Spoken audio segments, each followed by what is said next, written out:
हे बाळू कोचरेकर यांच्याकडे जरी दिलं तरी खंबीरपणे कलाकारांना बहुमोलाचं मार्गदर्शन आणि कलाकाराच्या मनात कुठलाही मतभेद न येता कलाकार येण्यासाठी त्यांनी खऱ्या अर्थानं मोलाचा सिंहाचा वाटा उचलला असे सर्वांचे लाडके आणि दशावतार क्षेत्रातील एक अभ्यासू व्यक्तिमत्व आणि यांचा सन्मान या कुळा तालुक्याच्या वतीनं करण्यात येतोय।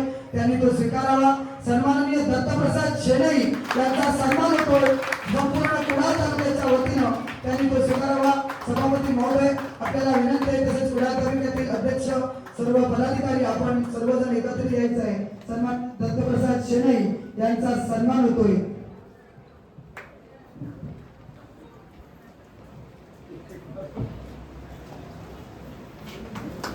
ते सन्मान नको म्हणत असतात, पडद्यामागे राहून सर्व काम करत असतात, त्यांना श्रेय नको असतं, पण जे खरं श्रेय आहे ते दिलंच पाहिजे आणि ते देणं गरजेचं आहे। हे त्या दिवशी दत्ताजी सामंत साहेब यांनी देखील स्पष्ट केलं आणि आमदार साहेब यांच्या हस्ते सन्मान झाला। पुढे येणाऱ्या काळात शिफारस समितीवर देखील